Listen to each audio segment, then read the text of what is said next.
నమస్తే, నేను మీ జాహ్నవి. మనతో ఉన్నారు ఆస్ట్రాలజర్ మహేశ్వర్ గారు. మాట్లాడేద్దాం. నమస్తే సార్. నమస్కారం అండి. అయితే సార్, చాలా మందికి వివాహానికి సంబంధించిన సందేహాలు ఎక్కువ ఉన్నాయి. ముఖ్యంగా చాలా మంది అడిగే విషయం ఏంటంటే, పొంతనలు చూసి, జాతకాలు చూసి, పాయింట్స్ చూసి అన్నీ కలిసాయో లేదో తెలుసుకున్న తర్వాతనే వివాహాన్ని చేస్తున్నాం. ముహూర్తాలు కూడా చక్కగా చూసి.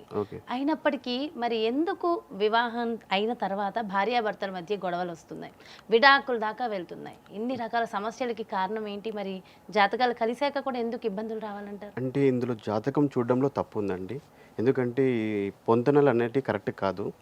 ఇప్పుడున్న జనరేషన్లో చాలామందికి సప్తమష్టమ దోషాలు ఉంటాయి. ఫస్ట్ అవి చూసుకోవాలి, వాటికి రెమెడీ ముందుగా చేసుకోవాలి. తర్వాత పొంతన అంటే సప్తమ స్థానం చూడాలి. అంతేగాని ఇన్ని పాయింట్లు కలిసి ఇన్ని గుణాలు కలిసి అని చూడకూడదు. సెవెంత్ హౌస్ని చూసుకోవాలి. కరెక్ట్ కలత్ర స్థానం అంటారు దాన్ని. తర్వాత ముహూర్తం కరెక్ట్గా ఉండాలి. మనం ఏం చేస్తామంటే ఈ మాసం బాగుంది, ఈ తిథి బాగుంది అని చేసి పెళ్ళిళ్ళు చేసేస్తారు. చేస్తారు అలా ఉంటుంది. ప్రతి ఒక్కరికి ఒకటే ముహూర్తం ఎప్పుడు ఉండదండి, వేరువేరుగా ఉంటాయి. ప్రతి ఒక్క మనిషికి సప్తమ స్థానం శుద్ధి ఉన్నప్పుడే మ్యారేజ్ చేయాలి. కానీ అలా చేయం మనం. ఈ మాసం బాగుంది అనేసి పెళ్లి చేస్తూ ఉంటాము. అది మెయిన్ ఇంపార్టెంట్. అందువల్ల ఈ ప్రాబ్లమ్స్ వస్తూ ఉంటాయి. మరి అలాంటప్పుడు ఎందుకు ముహూర్తాలు చూసి, అంటే జాతకాలు చూసి కలిసాయని, పాయింట్స్ కలిసాయని ఎందుకు చెప్తున్నారు? చాలా ఎవరిని నమ్మాలి, ఎలా నమ్మాలి అని కరెక్ట్ చూడకపోతున్నాయి కదండి. కరెక్ట్ చూసి ఎందుకు మ్యాచ్ అవ్వదు? అందరికి అలాగే ఉండదు కదా. అది చాలా చూస్తున్నాం మనం. దాదాపుగా జాతకాలు చూసి పెళ్ళిళ్ళు చేసిన వాటిలో 90% ఫెయిల్ చేసే మనం. ఇప్పుడున్న జనరేషన్లో మ్యారేజ్ ప్రాబ్లమ్స్ చాలా మందికి ఉన్నాయి. ఎందుకంటే సప్తమష్టమ దోషాలు ఉన్న వాళ్ళకి ఫస్ట్ మ్యారేజ్ త్వరగా అవ్వదు. ఒకవేళ అవుతే కంపల్సరీ వాళ్ళకి ప్రాబ్లమ్స్ ఉంటాయి. దీనికి తోడు చతుర్థ స్థానంలో కూడా పాపగ్రహం ఉంటే వాళ్ళకి డివోర్స్ అవుతాయి కంపల్సరీ. చాలా మందికి రెండో వివాహంకి సంబంధించి జాతకంలో ఖచ్చితంగా ఉంటుంది, అర్ఘ్య వివాహాలు చేయాలి అని కూడా అంటున్నారు. ఇది వాస్తవమే? నిజంగానే ఉంటుందండి. అంటే ముందే ఉంటుంది జాతకంలో. కొన్ని గ్రహాలు పాపగ్రహాలు ఉన్న స్థానాన్ని బట్టి వీళ్ళకి ఉంటాయి. అలా దోషాల వల్లనే వస్తుంది ఈ ప్రాబ్లం అంతా. అవంతా ఎలా తెలుసుకోవాలంటారు? దీన్నంతా అసలు ఎలా చూడాలి? ఏది సరైన జాతకం అని మనం ఎలా? మనిషిని బట్టి, వాళ్ళు పుట్టిన టైంని బట్టి చూడాలి కరెక్ట్ ఏదైనా కానీ. చాలా మంది రాశిని బట్టి చూస్తారు, రాశిని బట్టి చూడకూడదు. వాళ్ళ పుట్టిన టైంని బట్టి, లగ్నం బట్టి చూడాలండి. మరి రాశిని బట్టి చూడకపోతే, రాశి నక్షత్రం వీటిని బట్టే కదా జాతకాన్ని చూస్తారు. యాక్చువల్లీ రాశి అన్నా నక్షత్రాలన్నా అవి ఒకే ప్లేస్లో ఉంటాయండి, వాటికి ప్రాణం లేవు. గ్రహాలను బట్టే చూడాలి జాతకం ఎప్పుడే కానీ. ఎందుకంటే భూమి మీద ఇప్పుడు ప్రతి మనిషికి 12 రాశులే ఉన్నాయి, 27 నక్షత్రాలు మాత్రమే ఉన్నాయి. అంతకుమించి వేరే ఒకటి లేదు కదా. మరి వాటిని వాటికి అధిపతులు ఎవరు? గ్రహాలను బట్టే చూడాలి ఎప్పుడే కానీ జాతకాలు అనేటివి. సో అన్నీ కలిసాయి, అంతా బాగుంది, జీవితం వెళ్తుంది, భార్యాభర్తలు ఇద్దరు బాగున్నారు అనుకున్న సమయంలో చాలా మందికి సంతానం ఉండట్లేదు. దానికి కారణం ఏంటి? ముఖ్య కారణం పంచమ దోషం ఉంటుంది వాళ్ళకి, సంతాన దోషం ఉంటుంది. పంచమంలో పాపగ్రహాలు ఉన్న వాళ్ళకి సంతానం త్వరగా అవ్వదండి. అందులో చంద్రుడు ముఖ్య కారకుడు, ఆయన మాతృకారకుడు. ఆయన ఉంటే మాత్రం చాలా ఇబ్బంది పెడతారు సంతానంలో. ఎన్ని హాస్పిటల్స్ తిరిగినా, ఎన్ని సంవత్సరాలు కూడా సంతానం త్వరగా అవ్వదు. వాటికి రెమెడీ చేసుకుంటేనే అప్పుడు అవుతుంది. అంటే ఏం రెమెడీస్ ఎలా తెలుస్తాయి? మన జాతకం సరిగ్గా సరైన పరిశీలన అంటే ఏ విధంగా తెలుసుకోవాలంటే? అది చూడాలండి. చూస్తేనే మనకి అంశాలు, భావాలు ఉంటాయి. ఒక రాశిలో అంటే ఎవరు కరెక్ట్, ఎవరు రాంగ్ అనేది ఎలా తెలుసుకోవచ్చు అంటారు? అది మనం చూసేదాన్ని బట్టి ఉంటుంది అంతే. వచ్చిన ఫలితం పొందితేనే కదా రైట్ రాంగ్ తెలుస్తుంది.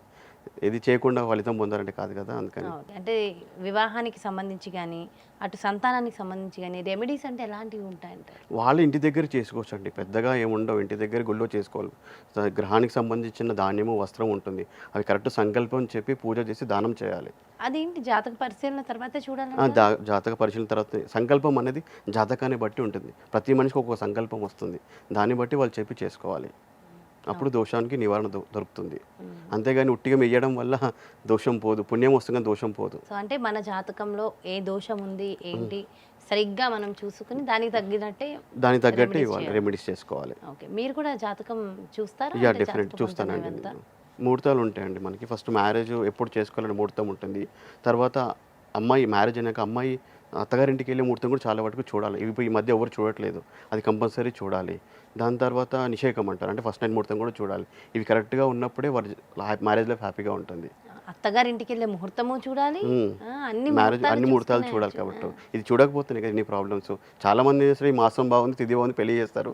అమ్మాయిలు మ్యారేజ్ అయినాక ఏ నైట్కో 9 గంటలకు 10 గంటలకు వెళ్తారు అత్తారింటికి. అది కరెక్ట్ టైం కదా, అందరికి సెట్ అవ్వదు. అది కరెక్ట్ టైం ఉంటుంది. వాళ్ళకి కూడా చతుర్థ శుద్ధి ఉండాలి. ఇంట్లో అడుగు పెట్టాలంటే ఆ టైం వెళ్తేనే వాళ్ళు బాగుంటుంది ఆ లైఫ్. మరి అప్పటి వరకు వివాహం అయిపోయిన తర్వాత అక్కడే ఉండాలి. విరుదులు ఉంటాయి కదా, విరుదులలో అందుకు అప్పుడు పూర్వం ఏం చేస్తారు, అమ్మాయి గారు వచ్చి విరుదులలో ఉండేవాళ్ళు. అట్లా ఆ టైంని చూసుకునే అక్కడనే ఉండాలి వాళ్ళు. అప్పుడు టైంని బట్టి వాళ్ళు రావాలి అటు ముహూర్తానికి. ఓకే, అంటే విడిది ఇంట్లో నుంచి అప్పుడు సరైన ముహూర్తానికి మనం అత్తగారింటికి వెళ్తే అప్పుడు ఇలాంటి ఇబ్బందులు ఎక్కువ రాకుండా ఉంటాయి. అసలు భార్యాభర్తలు ఇబ్బందులు పడడానికి ముఖ్యమైన కారణం ఏ గ్రహం ఉంటుందండి? ఏ గ్రహం అని కాదండి, మనకి యాక్చువల్ అన్ని గ్రహాలు దైవ స్వరూపమే. ఈ గ్రహం ఇబ్బంది పెడుతూనే ఉండదు. చాలా మంది శని గ్రహాన్ని తిట్టుకుంటూ అట్లా ఉంటారు. ఉండ మన కర్మానుసారం గ్రహాలను బట్టి మనకు ఉంటుంది అంతే. పాపం పుణ్యం రెండు ఉన్న వాళ్ళం మనుషులము. అందుకే ప్రతి ప్లానెట్ అది మనం చేసిన పుణ్యాన్ని పాపాన్ని బట్టి మనకి నిర్ధారిస్తుంది. అది ఎప్పుడు ఏం జరగాలి, దశలు భుక్తులు ఉంటాయి మనకి, దాన్ని బట్టి మన జీవితం నడుస్తూ ఉంటుంది. ఓకే, ఓవరాల్గా వివాహం అయి ఇబ్బందులు పడుతున్న వాళ్ళకి కానీ, వివాహం అవ్వక ఇబ్బంది పడుతున్న వాళ్ళకి కానీ ఓవరాల్గా ఒక రెమెడీ అని అడిగితే మీరు పర్సనల్గా ఏం చెప్తారు? వారి జాతకాన్ని బట్టి చెప్తాను అంతే. వాళ్ళకి ఏ సప్తమంలో అష్టమంలో ఏ ప్లానెట్ ఉంది, దానికి ఏం రెమెడీ చేసుకోవాలి. ఇంకోటి ఏంటంటే రెమెడీ ఒకసారి చేస్తే పోదండి దోషము. కంటిన్యూస్గా కొన్ని రోజులు చేయాలి. ఆ గ్రహం బలాన్ని బట్టి, ఆ రాశిలో ఎంత బలంగా ఉందని చూసి దాన్ని బట్టి రెమెడీ చేసుకోవాలి. చాలామంది ఒకేసారి చేసేసాను రెమెడీ పోలేదు నమ్మడం అంటే కుదరదు. అది రెమెడీ కంటిన్యూస్ చేయాలి కొన్నిసార్లు, అది అప్పుడు ఆ దోషం తగ్గుతుంది. కంటిన్యూస్గా అంటే అది ఇన్ని రోజులు అని ఉంటుంది, ఇన్నిసార్లు అని ఉంటుంది. 41 days 21 days అట్లా వారాలు ఉంటుందండి. అలా కంటిన్యూస్ అంటే డే బై డే చేయొద్దు. వారానికి ఒకసారి, 3 వారాలకు ఒకసారి, 4 వారాలకు ఒకసారి, నెలకు ఒకసారి, 6 నెలలకు ఒకసారి, సంవత్సరానికి ఒకసారి చేసుకోవాలి. అప్పుడు బాగుంటుంది లైఫ్ అనేది. మరి సంతానం చాలా మందికి కలగట్లేదు, దానికి ముఖ్య కారణం ఏముంటుంది? ఏ గ్రహ కారణం ఉంటుంది? చెప్పాను కదండి, పంచమ స్థానం. జాతకంలో పంచమ స్థానంలో ఏ గ్రహం ఉన్నా సంతానానికి ఇబ్బంది పెడుతుంది. అందులో మాతృకారకుడు చంద్రుడు ఉంటే మరీ ఇంక ఇబ్బంది. పుత్రకారకుడు గురువు అయినా ఇబ్బంది ఎక్కువ ఉంటుంది వాళ్ళకి, సంతానం త్వరగా అవ్వదు వాళ్ళకి. వాటికి రెమెడీ చేసుకున్నప్పుడే వాళ్ళకి సంతానం. సో ఎవరి ఇండివిజువల్ రెమెడీ వాళ్ళకే ఉంటుందండి. అందరికి ఒకే రెమెడీ ఉండదు. ఓవరాల్ గా కొన్ని రెమెడీస్ ఉంటాయి కదా, ఋషులు చెప్పినటువంటి రెమెడీస్, అట్లా ఏం ఉండదు. అట్లా ఏం ఉండదండి. అట్లా ఉంటే అందరు చేసుకుంటున్నారు కదా, ఫలితాన్ని పొందుతున్నారు. ఇప్పుడు ఈ కలియుగంలో కొంచెం మంత్రాలు పనిచేయవు త్వరగా. ఈ కలియుగ ప్రభావం అది. మంత్రాలు, జ్యోతిష్యము. మంత్రమే తొందరగా పనిచేస్తుంది అంటున్నా. కలియుగంలో మంత్రము, జ్యోతిష్యము, ఆయుర్వేదము, అంజనం తెలుసా మీకు? అవును, ఒకప్పుడు ఉండేది, ఇప్పుడు లేదు. ఎందుకంటే కలియుగం నడవదు ఉంటే.